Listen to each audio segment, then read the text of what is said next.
الحمد للہ وحدہ والصلاة والسلام علی من لا نبی بعدہ اما بعد فاعوذ باللہ من الشیطان الرجیم بسم اللہ الرحمن الرحیم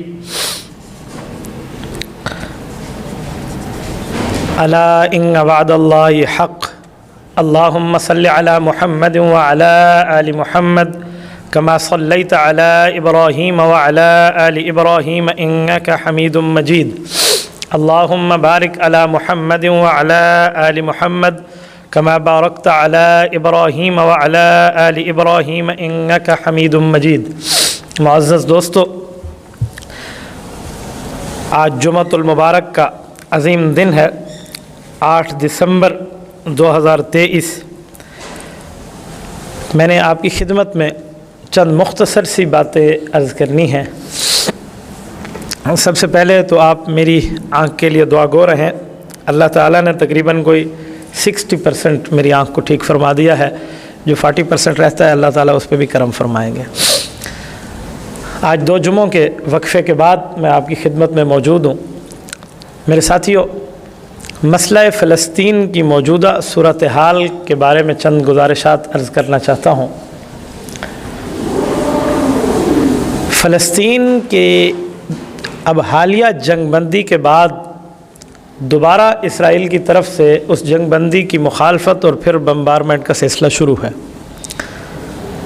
میرے خیال میں امت مسلمہ کو اس پر دل چھوٹا کرنے کے بجائے، ڈیفنس وار کرنے کے بجائے اقدامی حیثیت میں سامنے آنا چاہیے۔ میں یہ سمجھتا ہوں کہ اس وقت عالم کفر ایک پیج پر ہے اور عالم اسلام کے اوپر عالم کفر کی طرف سے وار شروع ہے۔ اب دیکھیں، فلسطینی مجاہدین کی ہمت کو داد دینے کو جی کرتا ہے کہ جنہوں نے ہزاروں اپنے بچے شہید کروا دیے لیکن اپنے موقف سے پیچھے نہیں ہٹے۔ صرف وہ ایک زمین کی جنگ نہیں ہے، صرف ایک مسجد کا معاملہ نہیں ہے، بلکہ یہودیت اور اسلام کے مابین ایک جنگ کا نام ہے۔ ان کی تمام تر ہمتوں اور کوششوں کو اگر ہم ڈیپلی نظر سے دیکھیں تو اس وقت ماشاءاللہ امت مسلمہ نے جتنا کر سکنا تھا عوامی سطح پہ، انہوں نے اس طرح بہت سا کام کیا۔ ہاں، حکمرانوں کے لیول پر تو ایسا کوئی کام نہیں ہے، لیکن آپ اور ہم اپنی طاقت کے مکلف ہیں۔ رب کریم نے ہمیں جتنی طاقت عطا فرمائی ہے، کل قیامت میں اس طاقت کے بارے میں ہم سے سوال ہوگا۔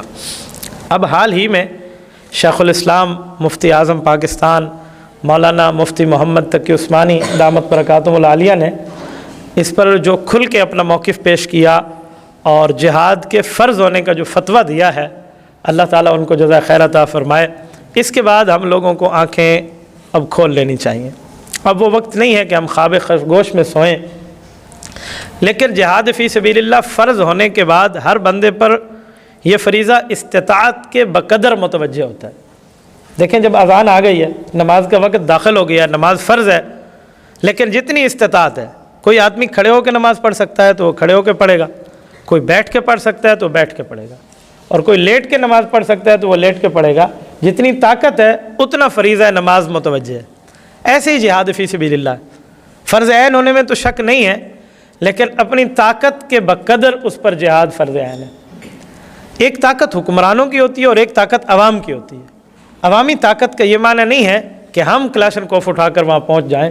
ہاں، جب حکمران وقت میں یہ جرت نہ رہے اور وہ سرحدات کھول دیں تو انشاءاللہ ہم فلسطینیوں کے شانہ بشانہ ٹھہرنے میں اپنی عاقبت کی نجات سمجھیں گے۔ اس پر تو کوئی دوسری رائے نہیں ہے، لیکن جو عوامی سطح پر ہم اس وقت کر سکتے ہیں کہ ہم سرحدات میں اور حکومتی بارڈر لائن میں بندھے ہوئے ہیں تو وہ ان کی امداد بھی ہو سکتی ہے اور ان کے مخالفین کی مصنوعات کے بائیکاٹ کی مہم کو بھی تیز کیا جا سکتا ہے۔ اب دیکھیں نا، امت مسلمہ نے جب بائیکاٹ کیا ہے اسرائیلی مصنوعات کا، تو اب اسرائیلی مصنوعات کے جو گردن میں سریا تھا نا تکبر کا، وہ سریا ٹوٹا ہے۔ آپ نے اور ہم نے کبھی یہ سوچا تھا کہ پیپسی کی بوٹل جو اسرائیلی مصنوعات میں ہے وہ آپ کو اور ہمیں پیکج دے کر عمرہ کروائے گی؟ یہ نہیں ہو سکتا۔ اب وہ عمرے کے پیکج کا نام انہوں نے مسلمانوں کو دھوکہ دینے کے لیے کر لیا، اور فلسطین زندہ باد کا باقاعدہ لکھ کر نا اپنی بوتلوں کے اوپر انہوں نے پرنٹ کروا دیا، اور میکڈونلڈ جو اسرائیلی فوجیوں کو روزانہ کی بنیاد پہ کتنے ہزار ٹن فری خوراک دے رہا تھا، اب وہ میکڈونلڈ اپنے لوگوں کے ساتھ کلمہ طیبہ کا لوگو لکھا ہوا ہے۔ اگر تم اتنے کلمے کے مخلص لوگ ہو، اتنے تمہیں دین کی فکر ہے، اور آپ عمرہ اور فلسطین زندہ باد کی باتیں کر رہے ہیں، تو کافروں کا لوگو اپنے پاس کیوں رکھتے ہو؟ ان کا مینیو آپ نے کیوں رکھا ہو؟ اس کو چھوڑ دینا چاہیے۔ لیکن الحمدللہ مسلمانوں نے ان کو ایسے جواب دیا جیسے جواب دینے کا حق۔ میں نے ماشاءاللہ بڑی اویئرنیس دیکھی ہے، میں تو ملک میں گھومتا ہوں، تو یقین مانیے اسرائیلی مصنوعات تو بالکل لو لیول پہ چلی گئی ہیں۔ بڑی بڑی شادیوں میں بھی آج کل اگر کولڈ ڈرنکس ہوں تو وہ پاکستانی کولڈ ڈرنکس چل رہی ہوتی ہے، اس کو کوئی عیب نہیں سمجھتا۔ کل اگر کوئی پاکستانی کولڈ ڈرنکس اپنے سامنے رکھتا تو لوگ اس کو عیب سمجھتے تھے، آج الحمدللہ مسلمانوں میں یہ غیرت جاگی ہے۔ تو ہمیں اس مہم کو تیز کرنا چاہیے جتنا ہو سکے۔ بلکہ میں تو اس دن فلائٹ میں تھا، تو جب ہمیں فضائی میزبان نے وہ پیش کی نا پیپسی، تو میں نے کہا جی میں تو کسی فلسطینی کے قتل میں اپنے آپ کو شامل نہیں کرتا۔ تو میرے منہ کو دیکھ کر انہوں نے پوچھا کیا مطلب؟ میں نے کہا جی ایک ان کی مصنوعات خریدنے میں یہ فائدہ اسرائیل کو ہے، 100 روپیہ میری طرف سے اگر کٹ کے اس کے پاس چلا جائے تو اس سے 2 کلاشنکوف کی گولیاں لے کے کسی مسلمان بچے کے سینے میں اتارے گا تو میں اللہ کو کیا جواب دوں گا؟ تو یہ اویئرنیس رکھیں، یہ ترتیب رکھیں، تو یہ ترتیب بہت بہتر ہے۔ اور یہ ترتیب اپنے گھر والوں تک بتائیں، یہ ترتیب اپنے بچوں تک بتائیں، بچوں تک کو سمجھائیں کہ یہ اسرائیلی مصنوعات میں چیزیں ہم اس کو نہیں خریدیں گے۔ یہ جو لیز ہم بچوں کو لے کے دیتے ہیں یہ اسرائیلی مصنوعات ہے۔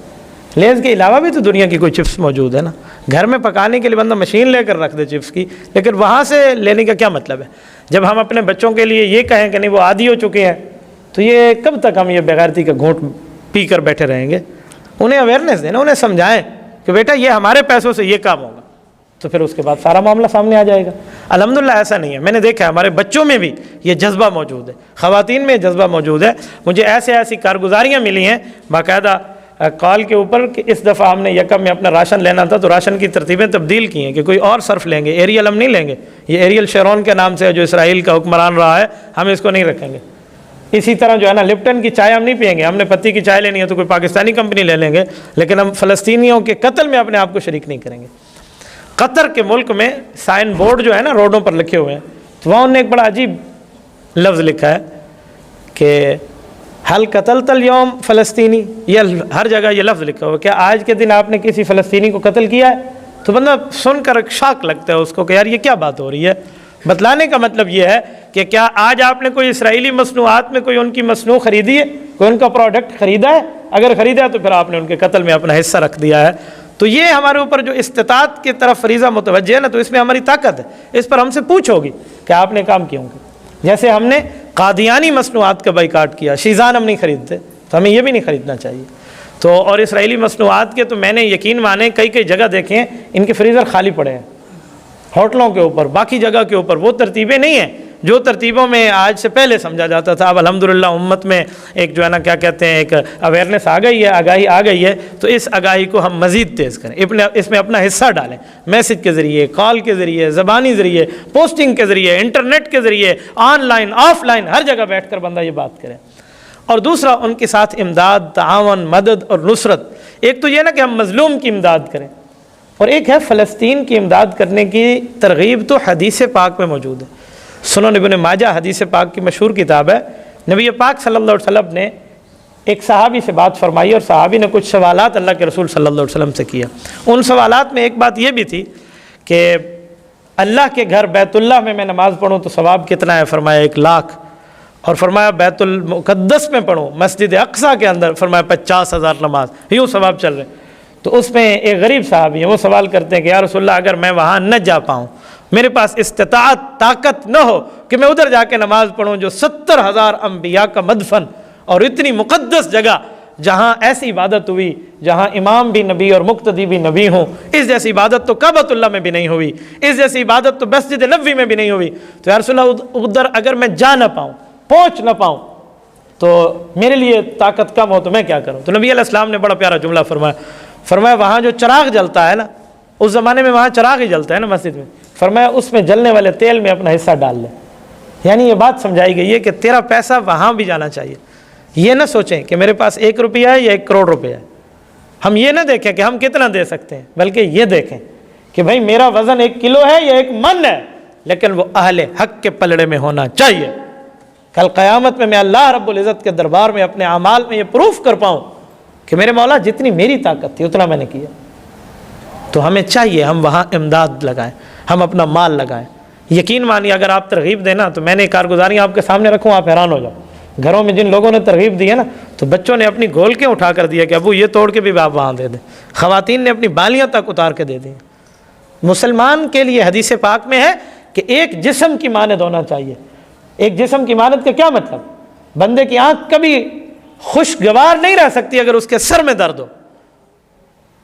حدیث پاک میں اشتکا عین ہو اشتکا کلو, اگر بندے کی آنکھ میں تکلیف آئے تو پورا جسم اس تکلیف کو محسوس کرتا ہے, اور اگر بندے کے سر میں تکلیف ہو تو پورا جسم اس تکلیف کو محسوس کرتا ہے. کیا مطلب؟ کہ مسلمانوں پر دنیا کے کسی کونے میں کوئی تکلیف ہو تو ایز اے مسلم ہمیں لوگوں کو حیا بھی کرنا چاہیے اور اس تکلیف کا احساس بھی کرنا چاہیے. تو میرے دوستو یہ بہت سیریس مسئلہ ہے, اس کو کوئی چھوٹا موٹا مسئلہ نہ سمجھیں کہ ہم ان کے ساتھ کیا تعاون کریں. جتنا ہو سکے بڑھ کے تعاون کریں. اپنی ہم سیلری کے اندر اگر بچوں کے دودھ, بچوں کی ٹیوشن فیس, بچوں کے لیے باقی اسکول فیس یہ رکھتے ہیں نا, فقراء کا حصہ جو رکھتے ہیں, تو وہ فقراء کے حصے میں ان کے لیے بھی کچھ بندہ رکھ لے, اور رکھنا چاہیے, کرنا چاہیے, امداد دینی چاہیے. شیخ الاسلام دامت برکاتہم مولانا مفتی محمد تقی صاحب نے پہلے دنوں میں جب وہاں امداد بھجوائی ہے, اس کی آپ ویڈیوز دیکھیں, آپ حیران ہو جائیں. وہاں جو کیمپوں کے اندر وہاں کے مہاجرین کی بچے جو وہاں کھانا کھا رہے ہیں تو بندے کو خوشی ہوتی ہے کہ ہمارے مال سے کھا رہے ہیں. حضرت قائد ملت اسلامیہ مولانا فضل الرحمان دامت برکاتہم کے تو باقاعدہ آپ وہ ویڈیو کلپ دیکھیں نا, جو ان کے جو تعاون کے ساتھ 2 ارب روپے کے لگ بھگ جو ان نے امداد بھجوائی ہے, وہاں پر کیا سے کیا نہیں ہوا اس کا, میں تو دیکھ نہیں سکتا تھا, میری آنکھوں میں آنسو بھر آتے تھے.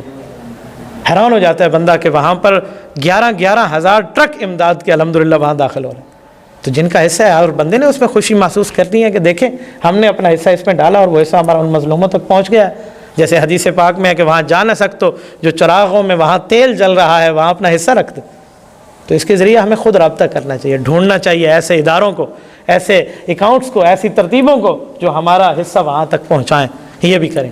اور اس کے ساتھ تیسرا کام, جب تک بندہ وہاں جا کے عملی جہاد میں حصہ نہ رکھ سکے تو اللہ سے مانگے کہ اللہ ایسی کوئی صورتحال پیدا فرما دے کہ ہم بھی وہاں جائیں اور ہمارا مدد اور نصرت کا معاملہ ان کے ساتھ ہو, اللہ ان پہ کرم بھی فرما.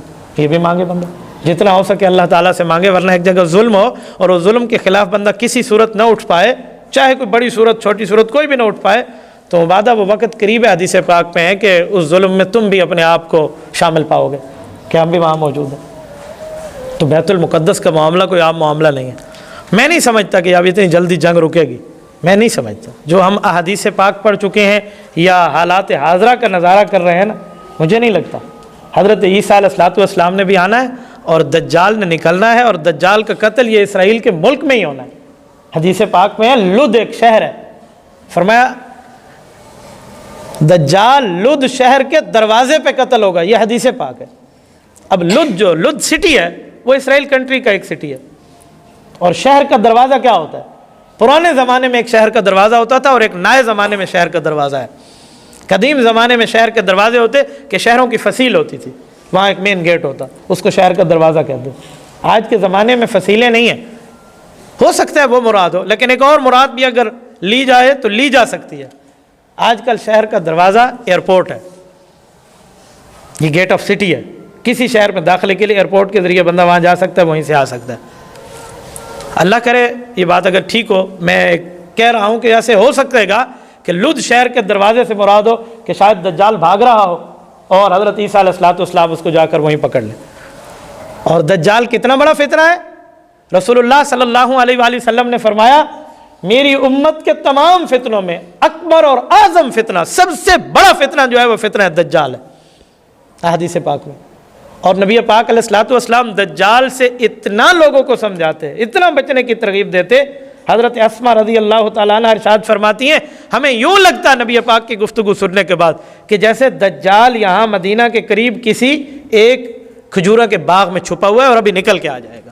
اتنا دجال کے بارے میں بتاتے, اور دجالی قوت کے بارے میں بتایا جاتا ہے, اور دجال کے نکلنے کی نشانیاں جو حدیث پاک میں ہیں وہ نشانیاں پوری ہیں. حدیث میں نہیں ہے کہ جانور بندے سے کلام کرے گا. آپ نیشنل جغرافک اٹھا کے دیکھیں, جانور اپنے مالک سے کلام کر رہا ہے. یہ آپ کے سامنے میڈیا نے بڑا آسان پیش کر دیا. جانور گفتگو کرتا ہے, جس کو ہم کھوجی کتے کہتے ہیں, جس کے ذریعے جا کر یہ تفتیش کے معاملات ہوتے ہیں. یہ ادارے ان کتوں کو استعمال کرتے ہیں. یہ کتے کا بولنا نہ ہوا تو کیا ہوا, وہ جو چوری کے لیے جا رہا ہے, اگرچہ اس پر کلام موجود ہے لیکن جانوروں کا بولنا اس سے آگے بھی ہے. بہت سی چیزیں حدیث پاک میں ہے کہ کوئی خاوند گھر سے باہر جائے گا, واپس آئے گا تو بیوی کی ران اس کے ساتھ کلام کرے گی. یہ قیامت سے پہلے دجال کے خروج کی نشانیاں ہیں, اور آج کے دور میں تو یہ چیز ثابت ہے. باقاعدہ ایسی چپیں بن چکی ہیں جو چپ جسم کے جس حصے پہ لگا دی جائے, کچھ ٹائم کے بعد وہ چپ ڈیٹا بتائے گی کہ یہاں کیا کیا ہوا ہے. تو جتنی نشانیاں حدیث پاک میں دجال کے نکلنے کی تھی نا, تقریباً پوری ہیں. ہم یوں نہ سمجھیں کہ بہت پرانا زمانہ ہے, فلاں ہے. اللہ تعالیٰ ہمیں حضرت عیسیٰ علیہ السلام کے لشکر میں شامل فرما دے, اس سے بڑی سعادت اور کون سی ہوگی؟ اس سے بڑا مقام اور مسرت مندی ہمارے لیے اور کیا ہوگی؟ تو حضرت عیسیٰ علیہ السلام کا لشکر دجال کے مقابلے میں ہی ہے نا. حدیث پاک میں ہے, نبی پاک صلی اللہ علیہ وسلم نے فرمایا جو ہر جمعے کو سورۃ الکہف کی تلاوت کرے گا, اگر اگلے جمعے تک دجال نکل آیا تو یہ شخص اس فتنے سے محفوظ رہے گا. اس لیے ہر جمعے میں ہمیں سورۃ کہف پڑھنی چاہیے. اور بعض روایات میں تو سورۃ کہف کا پہلا رکوع صرف پڑھنے کے بارے میں بھی آتا ہے کہ جو صرف سورۃ کہف کا پہلا رکوع پڑھے گا, صرف پہلا رکوع, پہلی 10 آیات بھی آتی ہیں, جو یہ پڑھے گا نا وہ فتنہ دجال سے محفوظ رہے گا. بہتر ہے ہم سورۃ کہف پوری پڑھیں, نہیں تو ایک رکوع والی روایت پہ عمل کر لے بندہ, ہر جمعے میں بندہ اس کو تلاوت کرے. اور فتنہ دجال ایسا نہیں ہے کہ وہ صرف ایک سٹی تک ہوگا, ایک کنٹری تک ہوگا, ایک بر اعظم تک ہوگا, ایسا نہیں ہے. حدیث پاک میں ہے کہ اس کی زندگی کے جو پہلے 14 دن ہے نا, جب وہ نکل کے آئے گا تو 14 دنوں میں اس نے پورے دنیا, کرۂ ارض, پوری اس زمین کا سفر اس نے مکمل کر لینا ہے, سوائے مکہ مکرمہ اور سوائے مدینہ طیبہ کے ہر شہر میں وہ داخل ہوگا دجال. اور میں آپ کو دجال کی طاقت کے بارے میں ایک مختصر سا جملہ کہتا ہوں. دجال کو لوگوں کی آزمائش کے لیے بھیجا جائے گا, اس کے پاس ایک وقت ایسا بھی ہوگا کہ وہ کسی کو قتل کرے گا تو دوبارہ زندہ بھی کر پائے گا, لیکن یہ صرف ایک بار ہو پائے گا, دوسری مرتبہ نہیں. اور احادیث پاک کے مطابق یہ ہے کہ وہ اپنی جنت اور دوزخ ساتھ لے کے گھومے گا. اس کی جنت بھی نظر آئے گی کہ یہاں اندر بندے خوش بیٹھے ہیں, اور اس کی دوزخ بھی نظر آئے گی کہ یہاں بندے جل رہے ہیں. لیکن میرے پاک نبی نے فرمایا جس سے بڑی سچی زبان اس دھرتی پہ نہیں آئی, نبی اکرم صلی اللہ علیہ وسلم نے فرمایا کہ اس کی دوزخ اس کی جنت ہوگی اور اس کی جنت اس کی دوزخ ہوگی. اس وقت پوری دنیا میں 8 ارب سے زائد انسان ہیں, جس میں 2 ارب کے لگ بھگ مسلمان ہیں. یہ کاؤنٹنگ اگرچہ کافروں کی ہم سمجھتے ہیں کم ہے, مسلمانوں کی تعداد اس سے زیادہ ہے, لیکن جو کاؤنٹنگ نیٹ پہ ہے میں اس کے مطابق جملہ کہہ رہا ہوں. جو 8 ارب انسان ہیں, اگر آج دجال آ جائے, حدیث پاک میں ہے کہ افراد 3 قسم کے ہو جائیں گے, 3 قسم کے ہو جائیں گے. ایک دجال سے لڑ کے شہید ہو جائیں گے, ایک دجال کے اتباع کرنے والے فالوورز بن جائیں گے, اور ایک دجال پر فتح پانے والے مسلمان ہو جائیں گے. یعنی یہاں 2 ارب بندوں کی قتل اور قتال کی بات ہو رہی ہے, 2 سے 2.5 ارب کے لگ بھگ, اگر میں 8 کے اوپر بھی تقسیم کر لوں, جو 8 ارب دنیا کی پاپولیشن ہے, تو اتنا بڑا فتنہ ہے دجال. تو ہمیں اس کے لیے نہ کوئی تیاری ہے نہ کچھ, اور ہے بھی انہیں یہودیوں سے اس کا تعلق, اور مرنا بھی اس نے انہیں کے شہر میں ہے. حدیث پاک میں کہ غرقد درخت ہے, وہ مسلمان سے کلام کرے گا اور مسلمان کو کہے گا مسلمان اس یہودی کو مار دے, میرے اندر چھپا ہوا ہے. اور یہودیوں کے مذہب میں کہ غرقد درخت تو ہمیں بچائے گا. آپ اسرائیل کو اب سرچ کر لیں, ابھی گوگل سرچ کر لیں آپ, اسرائیل میں سب سے زیادہ جو کاشتکاری ہو رہی ہے وہ غرقد درخت کی ہو رہی ہے. ان کے نظریے کے مطابق ہمیں پناہ دے گا, اور ہمیں ہمارے نبی پاک علیہ السلام بتا گئے کہ پناہ نہیں دے گا, وہ ان کے خلاف وعدہ معاف گواہ بن کے مسلمان کو اس کی جگہ ڈھونڈ کے بتائے گا. تو ان کی تیاریاں کتنی ہیں, ان کی اسکول لیول تک آپ دیکھیے بچوں کو اسلحے کی تعلیم دی جا رہی ہے. اور ہمارے بچے کے سامنے کوئی اسلحہ صرف پڑھا ہو نا, یہ کو پڑھتے کرو صحیح نا, منہ انتہا گیا تو کتنی سی, یہ ہمارا ہمت کا معاملہ ہے, ہم کس ناج پر پہنچے ہیں. ہمارے بچے یوں ڈر رہے ہیں, بڑے یوں ڈر رہے ہیں, اور یہودی کتنی طاقت کے ساتھ آیا ہوا, اور وہ اتنی سورما طاقت کے ساتھ ہے کہ اس وقت جو جنگ میں سب سے زیادہ شہادتیں ہیں نا, وہ بچوں کی ہیں یا عورتوں کی ہیں. اس کا مطلب یہ ہے کہ وہ مسلمانوں کی نسل کشی کر رہا ہے, نسل کشی. جس کے کان تک جوں نہیں رینگ رہی وہ جانے, اس کا خدا جانے. ہمارے کندھے پہ رب نے 2 CCTV فوٹیج فٹ کر دیے ہیں, یہ کل قیامت میں کھلیں گے اور جواب دیا جائے گا کس نے کتنی طاقت کے ساتھ بات کی تھی. جس کے پاس جتنی طاقت تھی اس نے اتنی بات کرنی. تو میرے دوستو, میں نے یہ چند باتیں بطور فکر مندی کے لیے آپ حضرات کی خدمت میں کہی ہیں. اس پر مذاکرے کریں, اس پر گھر میں بات کریں, بچوں تک بات کریں, خواتین تک بتائیں, اپنی بہن تک, اپنے بھائی تک, اپنی بیوی تک, اپنی بیٹی تک, اپنی اماں تک یہ جملہ کہیں, گھر میں بتائیں کہ ہمیں تعاون کرنا چاہیے ان کے ساتھ. ہمیں ان کے ساتھ ٹھہرنا چاہیے، ہمیں ان کے لیے دعائیں کرنی چاہیے۔ اگر یہ طاقتوں کو وہاں تک پہنچے تو وہاں تک پہنچنا چاہیے، نہیں تو اپنی مالی طاقت کے ساتھ ٹھہریں اور کافر اسرائیل اور قادیانیوں کی مصنوعات کا بائیکاٹ کریں۔ یہ ہماری اسلامی ذمہ داری بھی ہے، ایمانی ذمہ داری بھی ہے، دینی ذمہ داری بھی ہے، اخلاقی ذمہ داری بھی ہے۔ اگر آج یہ ذمہ داری ہم نے نہ نبھائی تو یاد رکھ لو، وہ کہتے ہیں تمہارا نام تک نہ ہوگا داستانوں میں، پھر یہ وقت بھی آئے گا۔ ہم نے مر جانا ہے، مختصر وقت لے کر آئے ہیں، چند روزہ زندگی ہے۔ آج اپنے پردادے کا نام کسی کو نہیں آتا، ہر چوتھے سے پانچویں بندے کو نہیں آئے گا، دو چار کو آئے گا نا۔ کسی سے پوچھنا تیرے پردادے کا نام کیا، تو یہ بھی نہیں پتہ۔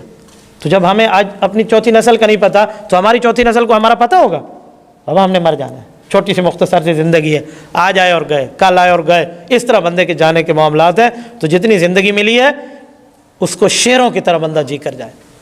ٹیپو سلطان رحمۃ اللہ علیہ کا مقولہ ہم بچپن سے پڑھتے ہوئے آ رہے ہیں نا کہ شیر کی ایک دن کی زندگی گیدڑ کی 100 سالہ زندگی سے بہتر ہے۔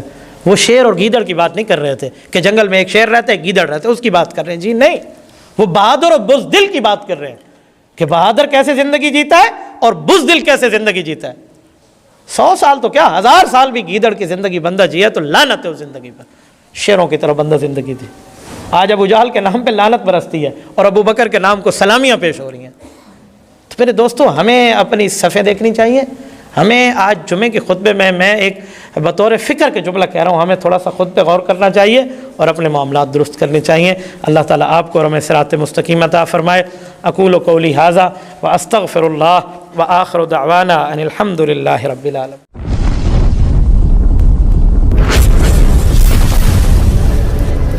Subscribe my YouTube channel.